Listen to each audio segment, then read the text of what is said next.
Bien hallados, queridos telespectadores de TV4, bienvenidos a la nueva entrega del cultural Quader en Blanc. Estamos en Vila-real, esto es TV4, esto es Quader en Blanc, el programa, el magazine cultural más veterano de las televisiones locales por excelencia. Ruido Blanco va a ser nuestro primer argumento. La palabra como subtítulo, su autor Carlos Millares Rubio va a ser nuestro primer invitado en esta edición, como digo, 930, nada más y nada menos. Carlos, bien hallado, bienvenido, gracias por estar con nosotros. Y si hubiera sabido que eres hijo de quien eres, todavía te hubiese invitado con más cariño si cabe. Sí cabe, que aquí invitamos a gente con mucho cariño. Bien hallado, gracias por estar con nosotros. Gracias a ti. Autor de Ruido Blanco, que va a ser nuestro primer argumento. En la segunda parte del programa, don Ismael Bonet, que hoy se encuentra por los platós del mundo. ¡Hola! De TV4. A ver, como el mundo está tan revuelto, sí. Está en plató. Pues está aquí uno. Enviado especial, que hay muchos sitios que cubrir. ¿Qué es Groenlandia? ¿Está usted en nuestros estudios de Groenlandia? Por si acaso viene Trump o... Sí. Un día te lo pondré a Groenlandia, sí. ¿Quién llegará antes? En mi viaje. ¿Quién llegará antes, Trump o Putin? ¿Quién llegará antes? Ahí llegarán los de Canadá, que total tienen 30 kilómetros, están allí en Groenlandia. Canadá tienen un salto y ya está, Ya está, claro. Canadá, lo tienen más lejos los de Dinamarca, que el otro día estaba viendo los kilómetros, 3.500 uno, 4.000 el otro. España 4.500, fíjate. Oye, había mucha gente que no sabía que Groenlandia era de Dinamarca, Ojo, Hombre, escucha, en los libros está casi todo, pero hay una serie muy buena donde... ¿De Groenlandia? Sí, no, es danesa, sí. Y la primer ministro de Dinamarca se va porque hay problemas en Groenlandia. Es pues, como una comunidad autónoma. Escuche, como está de moda... Y está bien, se llama Borgen. Pues el próximo día, en su sección de series y pelis, nos trae el tráiler. Y así... La cuarta temporada trata de Groenlandia. 4 temporadas ya, madre mía. Sí. Yo estoy esperando la quinta. Bien. Carlos Millares, nuestro primer invitado, don Ismael Bonet el segundo, y recibiremos también a Vicent Vigascó, que recientemente ha publicado en Àrea su última novela, con un premio muy importante del que viene a hablarnos. Esto en cuanto al componente humano, pero más cosas, porque hoy estrenamos sección, la sección de don Jesús Montesinos, periodista que fue además director del diario Mediterráneo y que hoy se estrena con nosotros. Nos va a recomendar un libro también, pero un libro, un ensayo en concreto, un ensayo que habla sobre ese sentimiento que tenemos las personas de que la culpa de todo la tienen los demás y de que uno nunca es culpable de nada, ¿no? Es como una llamada al colectivismo, de nuevo, a volver un poco a eso, al colectivismo y a dejar las posiciones individualistas. Hablaremos con don Jesús Montesinos, que se va a sumar a nuestro proyecto cultural, que es Quader en Blanc. Hoy veremos su primera entrega, pero pronto vendrá al plató y hablaremos un poco de su colaboración aquí con nosotros. Lo demás, pues muchísimas cosas, tantas que arrancamos ya. Ráfaga general del programa y empezamos a hablar con Carlos Millares de Ruido Blanco.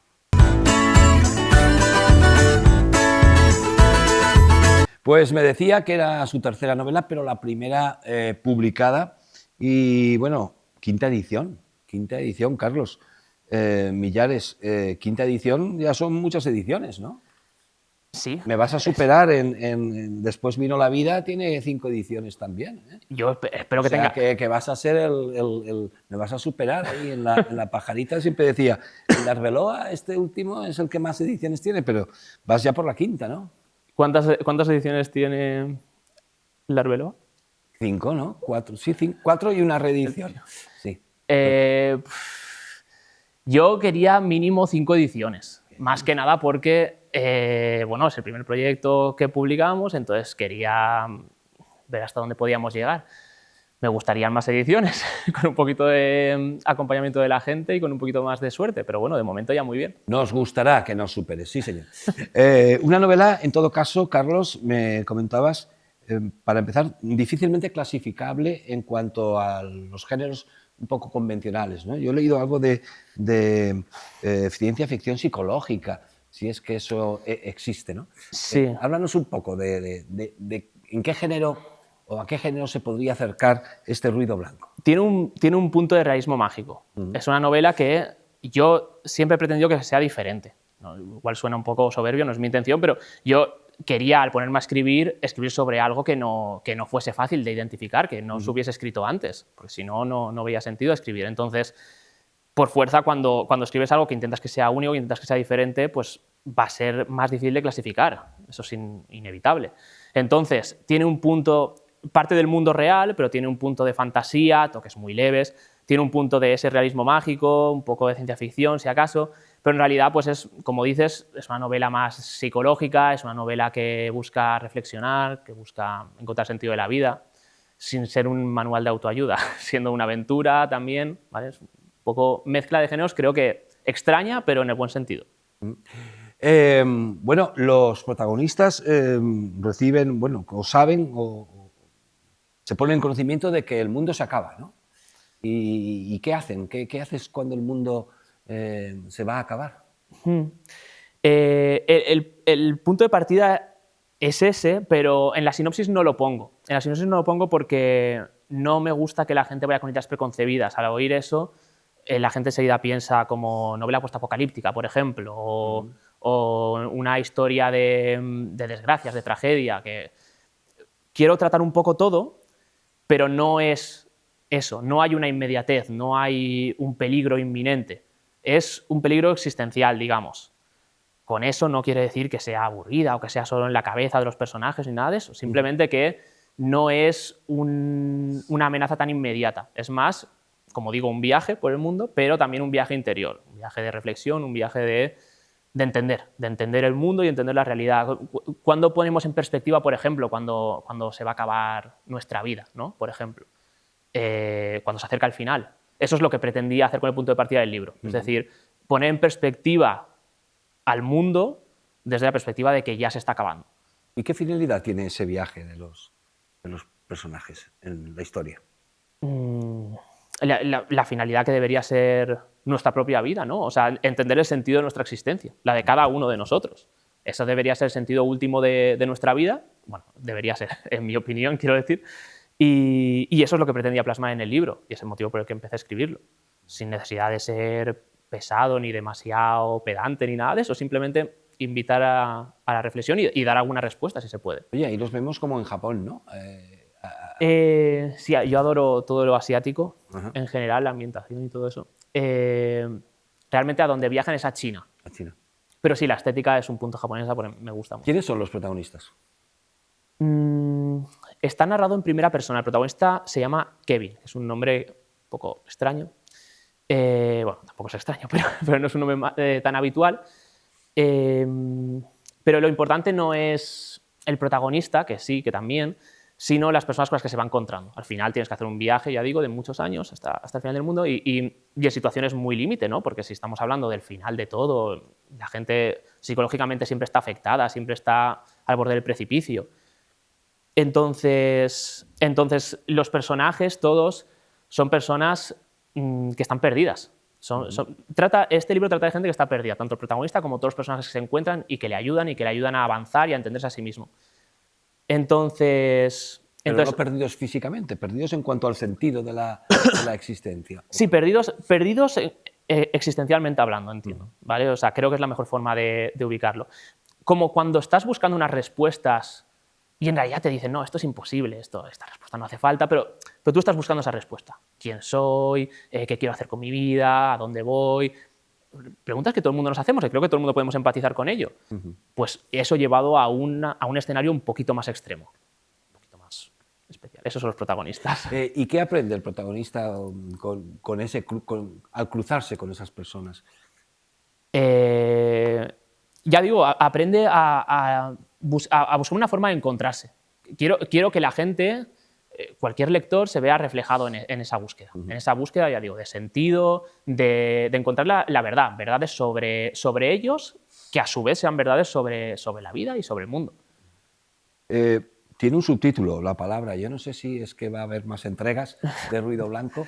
¿Qué representa la palabra? En principio, la historia acaba. La historia te deja... Es una historia que acaba y que además tiene mucho sentido y tiene un propósito claro. Tiene presentación, nudo y desenlace. Y tiene respuestas... Y respuestas claras. Sí, respuestas claras a todo. Tiene respuestas claras a todo, es decir, no es necesario que haya una segunda parte. Pero la palabra lo pusimos como recomendación de Carlos Tosca, de mi editor, porque la palabra es una presencia, es una especie de mensaje que les revela ciertas verdades durante el libro. En cada aniversario, suceden aniversarios que acercan ese fin del mundo.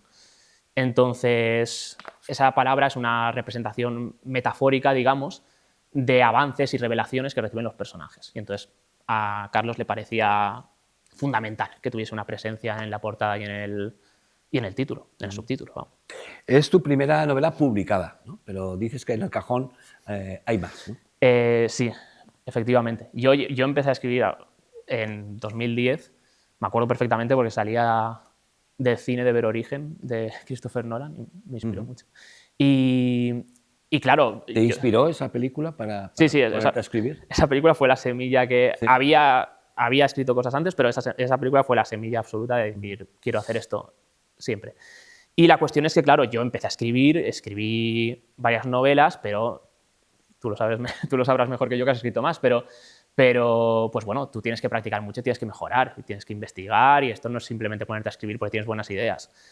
Entonces yo he escrito varias novelas, acabadas 3, pero las he reescrito muchas veces y tengo intención de reescribirlas más veces hasta que tenga la sensación de que están perfectas. Ruido Blanco la he reescrito 3 veces hasta que decidí que estaba para publicarse. ¿3 veces? 3 veces la reescribí. La primera vez en 2017, luego en 2020 y luego la última. ¿Y cómo llegas con tanta revisión, cómo llegas a la conclusión de que decir, ahora ya está, ahora el soufflé ya está en su punto?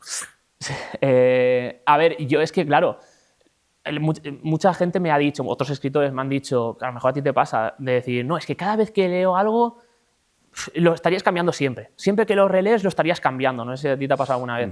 A mí no me pasa. Yo cuando releo algo que he escrito, enseguida, ya desde el primer momento pienso, esto no me gusta, esta escena no me gusta, esta otra no me gusta, esto no fluye. ¿Qué pasa? Que en ese momento que lo estoy releyendo, pues a lo mejor no tengo las habilidades, no tengo la capacidad de hacerlo mejor. Reconozco lo que está mal analíticamente, pero yo no tengo la capacidad de hacerlo mejor porque no soy bastante bueno. Entonces llega un momento en el que reescribo X vez y digo, aquí ya no veo nada que yo quiera que sea mejor, que quiera que transmitir más. Y entonces digo, esto ya está bien. Del cine, bueno, ya sabemos la inspiración, pero ¿de qué fuentes bebe Ruido Blanco literariamente hablando? Sí, Ruido Blanco no es por Orígenes, esa es mi otra obra. Ruido Blanco tiene 2 inspiraciones principales. A nivel de series, digo a nivel de series específicamente porque esto que voy a decir está basado en un libro. The Leftovers, una serie de HBO, 3 temporadas, muy buena, muy recomendada. The Leftovers. The Leftovers, como los restos. Sí. Es muy interesante. Vamos a tomar nota, aquí tomamos nota de todo lo que dicen. Ahí está Ismael, que tiene Netflix, HBO, tiene de todo. Ya he visto que mencionaba muchas series. No es como yo, también, No es como yo, que tengo Movistar y Netflix Pues esa serie, de verdad, para dedicar un programa entero. O sea, maravillosa, de verdad. Pero deletréala porque yo me he enterado. Bueno, yo sí, tranquilo que yo ya me he enterado. Sí. The Leftovers, luego, si eso os lo escribo. Esa es la principal inspiración. Y luego, en general, la obra de Murakami, de Haruki Murakami. Eso es eso las tengo yo en la mesita de noche. Pues a nivel literario, esta obra es... Entonces ya entiendo de qué va esto. Sí. A lo único que se parece a nivel literario... Lo único que se parece, es una generalización muy grande, pero una de las cosas que más se parece es Haruki Murakami. Hay que entender a Murakami, porque a veces acabas una novela y vas un poco... Lo sé. Vas un poco perdido. Ruido Blanco, ¿cuánto tiempo te costó? Hemos hablado de versiones, pero en tiempo, ¿qué año empezaste a escribirla? ¿Dices? ¿En 2000? La primera versión 2017. 2017. A ver, ya digo, tiempo material para libros. O sea, hay escritores que también dicen, no, es que a mí esto me ha costado 5 años escribirlo, 10 años. A ver, no hay tiempo material para dedicar a escribir y que te cuesta tanto escribir un libro. ¿No? Tendrías que escribir un párrafo al día. No, esta novela tiene 260 páginas en esta edición, me parece, de tapa blanda. Entonces, a ver, evidentemente es una novela que si tienes cierta constancia no tardas más de un año en escribirla.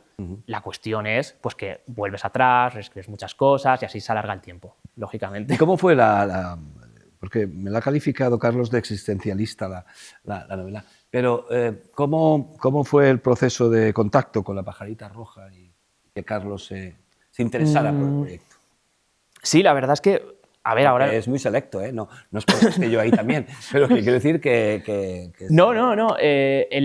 Sí, o sea, Carlos, yo no me lo esperaba. La verdad es que me encantó cómo valoró la novela, cómo la apreció, porque ya digo, no me parece una novela fácil de ver las virtudes a simple vista, quiero decir. A mí me gusta pensar que si la acabas y la lees, pero ya sabemos que en el mundo editorial hay mucha sobrecarga y entonces a lo mejor lees una página y ya tienes que decidir para adelante o no para adelante, ¿vale? O sea, es muy sobrecargado el mundo editorial.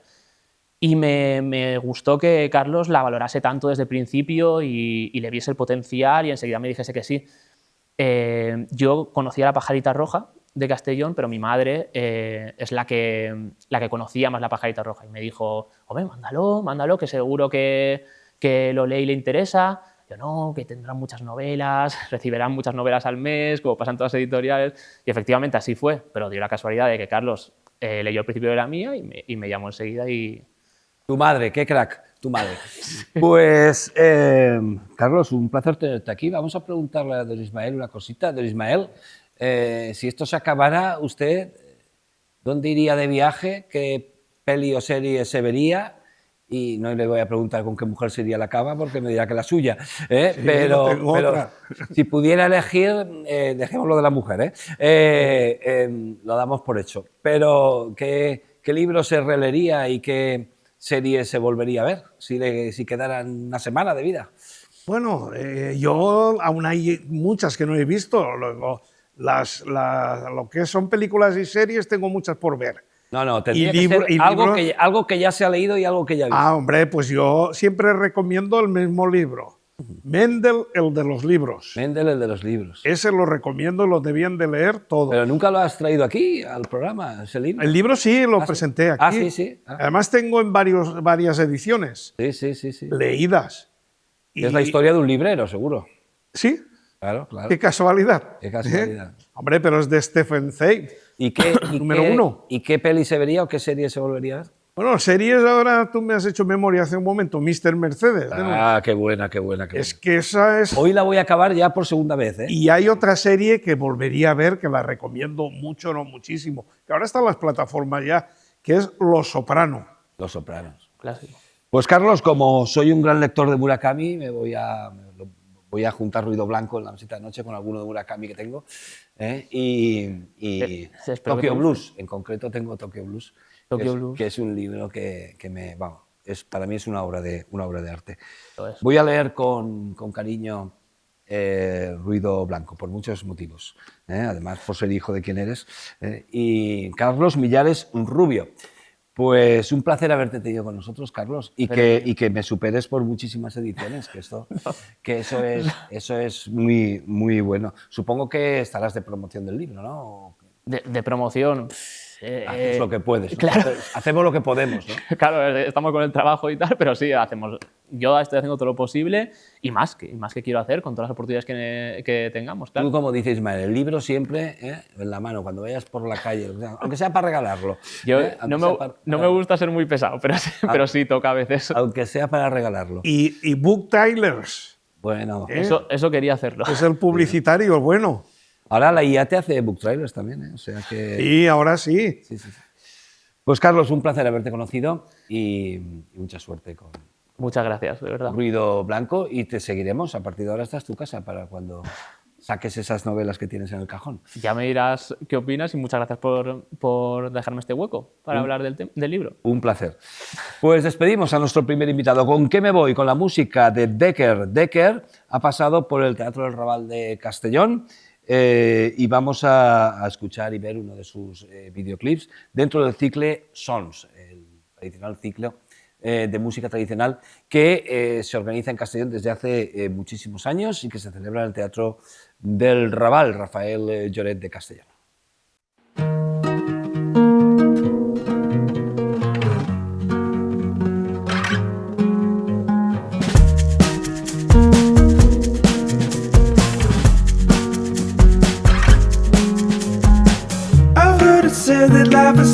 roller coaster, up with the worry and down in a flurry. She looks at me and I can feel my mind is racing. How can I be exactly what she needs? In another week, I'll be sober. In another year and another day, maybe October. But another week, we'll be stronger. Then we're gonna scream, then we're gonna laugh, and then I'm gonna hold her.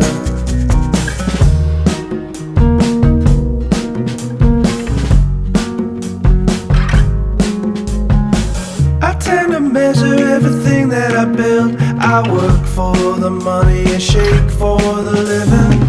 I've never seen a penny that I didn't spend. I earn what I earn and I spend what I spend. In another week, I'll be sober. In another year and another day, maybe October. But another week, we'll be stronger. Then we're gonna scream, then we're gonna laugh, and then I'm gonna hold her. In another week, I'll be sober. In another year and another day, maybe October. But another week, we'll be stronger. Then we're gonna scream, then we're gonna laugh, and then I'm gonna hold her.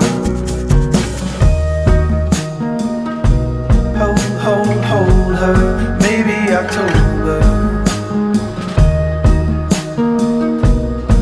Hold her, maybe October. In another week, I'll be sober. In another year and another day, maybe October. But another week, we'll be stronger. Then we're gonna scream, then we're gonna laugh, and then I'm gonna hold her. In another week, I'll be sober. In another year and another day, maybe October. But another week, we'll be stronger. Then we're gonna scream, then we're gonna laugh, and then I'm gonna hold her. Hold her, maybe October. Hold her, maybe October. Más cosas. Nos vamos hasta el Museo de Bellas Artes de Valencia porque hay una exposición temporal maravillosa. Clásicos y modernos se llama. Son obras maestras de la colección de una entidad bancaria como el BBVA, que yo no lo sabía, pero que acumula unos fondos artísticos brutales. Pues desde el siglo XV hasta el siglo XX, por eso ese título, Clásicos y Modernos, se reúne una colección de más de un centenar de obras maestras de artistas muy variados, como van a poder comprobar. Pueden verla, como digo, en el Museo de Bellas Artes de Valencia, que lo tenemos a un paso. Vemos esa exposición y además oímos y vemos también al comisario de la misma.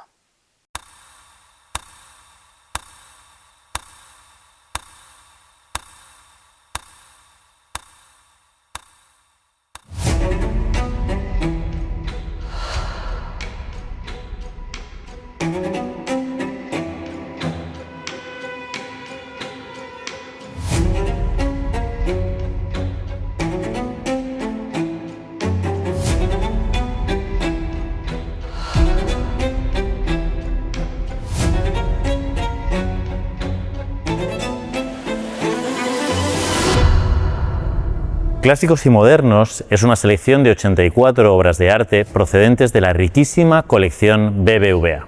Un asunto particularmente complicado ha sido encontrar ese hilo conductor que pudiera unir obras de arte que abarcan desde 1525 hasta 1920-1930.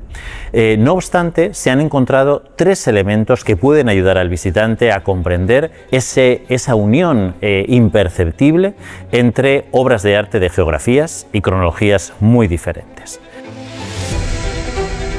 El primero de los elementos es un sistema político común y compartido, que muchas veces conocemos como monarquía autoritaria o monarquía absoluta.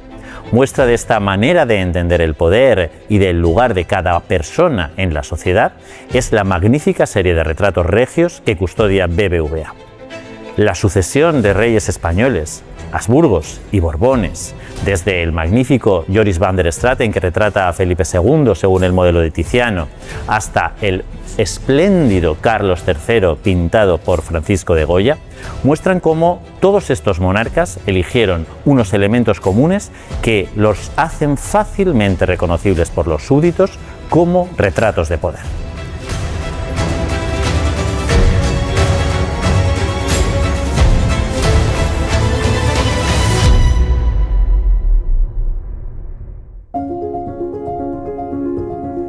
Otro de los elementos que marcó el devenir de las artes desde el siglo XVI hasta prácticamente la actualidad es un marco filosófico común que conocemos como religión cristiana y después, a partir del XVI, religión católica o protestante, dependiendo de la zona de Europa. Esto nos hace, al ponernos frente a obras tanto flamencas, en el caso de este Matisse Muson, que se encuentra a mi derecha, o italianas, aunque pintadas por un francés, como el Valentin de Boulogne, que se encuentra a mis espaldas, percibir una misma intención en la transmisión de los conceptos religiosos. Como dijo el cardenal Gabriel Paleotti, el objetivo de la imagen religiosa en la Edad Moderna y en parte de la contemporánea fue enseñar, deleitar, pero sobre todo conmover.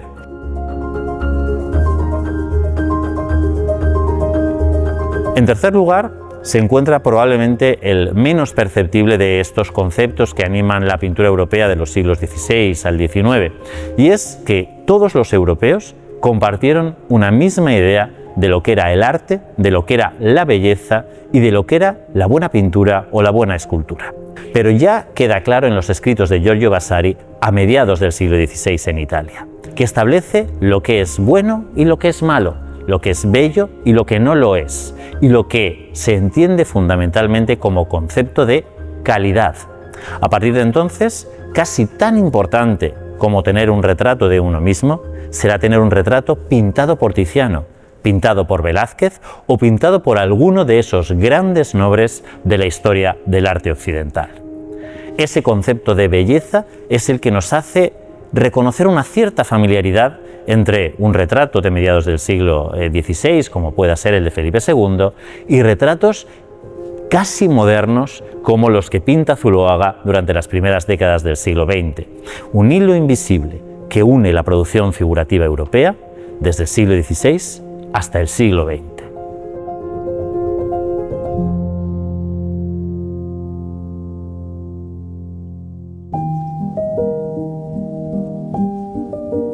Los retratos de la colección BBVA abarcan un amplísimo arco cronológico, desde 1535 hasta prácticamente mediados del siglo XX. El primero de los retratos que inicia este recorrido es una fantástica pintura de Corneille de Lyon o Corneille de la Haya, un pintor flamenco pero activo en Francia durante la primera mitad del siglo XVI y de alguna manera el creador de la gran escuela de retratistas de la corte de los Valois. El retrato, tal y como se aquilata en la Edad Moderna europea, no es ni más ni menos que el deseo de trascender, esa voluntad de permanecer en el futuro, de ser recordado por aquellos que miran una efigie, es la que anima toda esta fantástica serie de retratos de la colección BBVA. Un claro ejemplo son los dos retratos de Juan Bautista Martínez del Mazo y Juan Carreño de Miranda que se encuentran a mis espaldas. Todos los elementos de poder que la rodean son compartidos, aunque diferentes de sus compañeros del género masculino. Por un lado, encontramos el característico cortinaje barroco que aparece a su espalda, pero sin embargo, la dama fía todo su poder a elementos como el vestuario, que imita al de las princesas de la Casa Real, y sobre todo las joyas, esas joyas que aparecen en sus dedos, en sus manos, y demuestran de alguna manera el poder, la influencia y la capacidad económica de una retratada que lamentablemente no sabemos quién es. El retrato, no obstante, a lo largo de la Edad Moderna y contemporánea, fue ampliando su espectro de posibilidades. Gracias a su trabajo, su actividad comercial y su capacidad para los negocios, pudieron llegar a ser objeto de la pintura tal y como lo habían sido reyes y nobles. De alguna manera, el inicio nos lo marca en la colección BBVA el fantástico retrato veneciano del literato Torquato Tasso, pintado en torno a 1560 y, por lo tanto, casi contemporáneo de la publicación de la Jerusalén liberada, la pieza que le haría más conocido internacionalmente. Torquato Tasso aparece reflejado como un intelectual, como un hombre ilustre que se ha ganado su derecho a ser recordado ya no por una herencia, sino por sus propias acciones y además acciones intelectuales. Al tiempo que el retrato se abría a toda la sociedad europea, también avanzaba estéticamente hacia presupuestos más modernos. Una prueba de ello es el espléndido retrato que pinta Francisco de Goya en 1808 de Pantaleón Pérez de Nenín. El militar, vestido con el uniforme de los húsares de la reina María Luisa, aparece en el momento en el que vuelve a incorporarse a las tropas españolas para luchar contra la invasión de Napoleón y José Bonaparte. Pantaleón aparece como una sinfonía de rojos y azules que Goya trata de manera protorromántica, aproximándose a la pintura de Delacroix o de Géricault y convirtiendo el retrato de Pantaleón en un retrato de una modernidad pasmosa.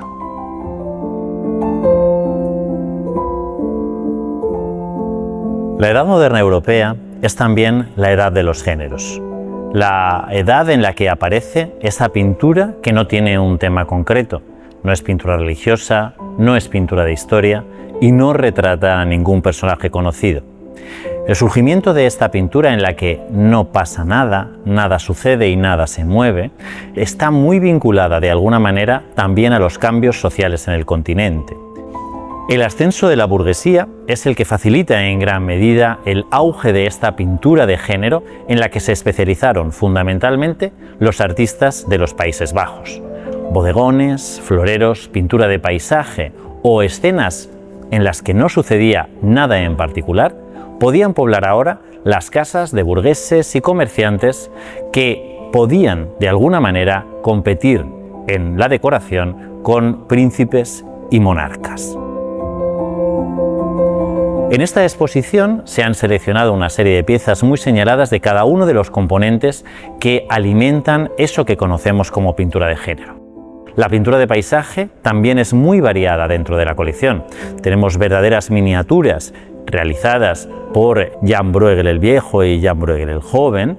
Tenemos dos de los paisajes más refinados de toda la colección.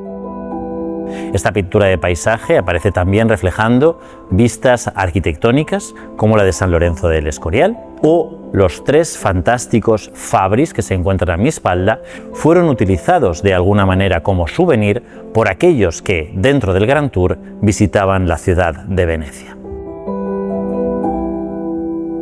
Quiero llamar la atención, por ejemplo, sobre el fantástico Mercurio de Albert Cuip, que muestra a todo un grupo de comerciantes de alguna manera adorando a ese dios del comercio que es Mercurio y que está reclamando para ellos un papel importante dentro de la sociedad de las Provincias Unidas. Lo mismo encontramos en el Peter Snyders, que refleja la fiesta de los ballesteros junto a la iglesia bruselense de Nuestra Señora de Sablón. Aquí el archiduque aparece presto a lanzar ese tiro de ballesta que ha de atinar en un gallo de madera sobre el campanario del templo.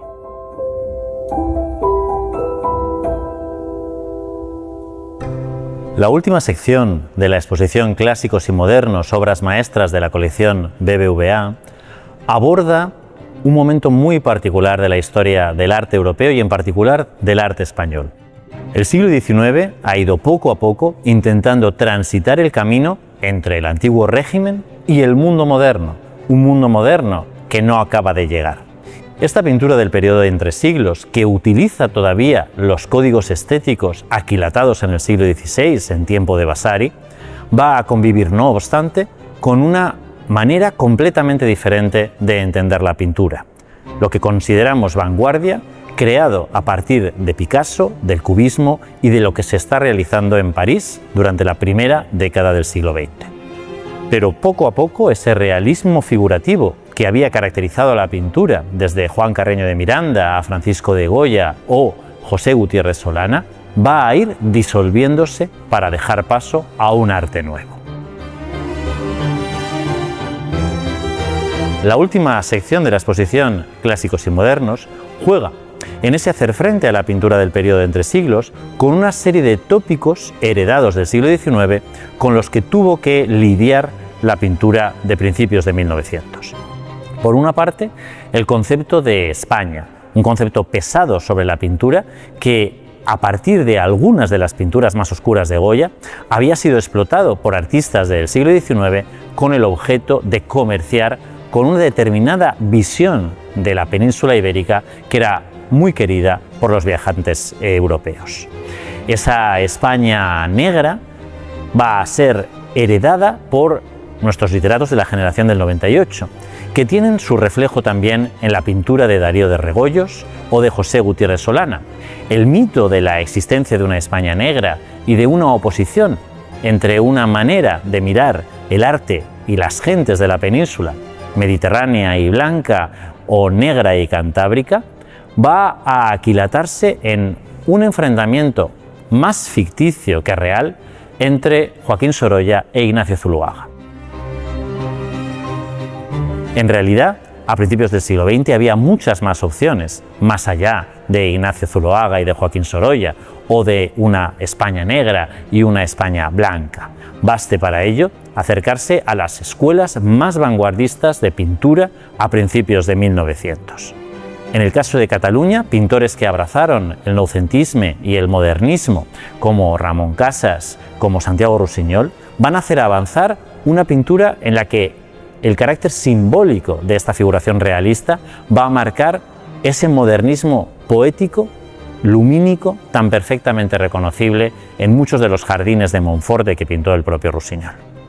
En el País Vasco, probablemente el núcleo más vanguardista de la pintura figurativa en la península, artistas como el propio Darío de Regoyos, pero también Francisco Iturrino o Aurelio Arteta, van a hacer avanzar la pintura hacia el fauvismo, hacia el expresionismo y hacia nuevas maneras de expresión que van a tener un gran seguimiento en las siguientes décadas del siglo XX. Pintura catalana, valenciana, cantábrica, vasca, que va a animar ese carácter poliédrico de la pintura de entre siglos en España, es la que cierra esta colección de clásicos y modernos en la colección BBVA, mostrando el final de una tradición pictórica que hizo de Europa y de España uno de los lugares más fecundos para la creación artística.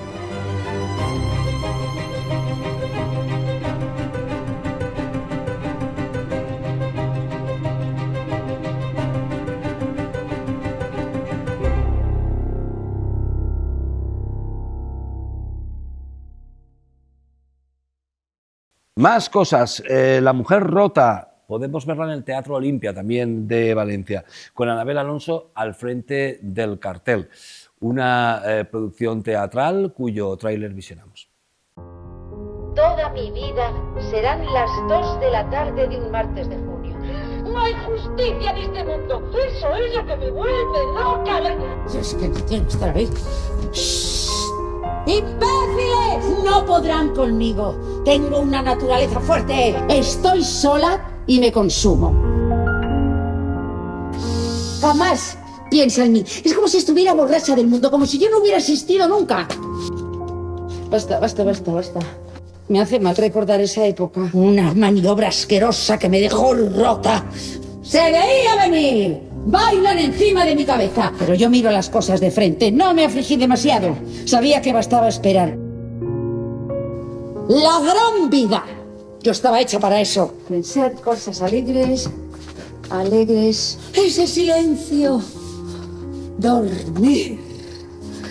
No pegaré ojo. Era mía quien enterraban. Estoy enterrada, consumiéndome de tristeza. 53 años es demasiado pronto. Es injusto. ¡Quiero vivir! Y una buena noticia, además vilarrealense. Hoy tenemos cositas de Vila-real. Conocen la Nit Mágica, ¿no? Ese maravilloso proyecto de Salsa Teatre. Pues vamos a ver este reportaje sobre ese espectáculo porque este año, 2026, el montaje de la Nit Mágica cumple nada más y nada menos ya que 40 años. Qué mayores somos. Yo que he corrido ahí en la Madalena, por la avenida del Rey Don Jaime, con Salsa Teatre, encapuchado para no quemarme, bueno, entonces tenía pelo, me imagino, pero para no quemarme la cabeza, pues la Nit Màgica cumple 40 años, lo celebramos con Salsa Teatre. Después nos vamos a Publi, a la vuelta más cositas aquí en TV4, en Quadre en Blanc.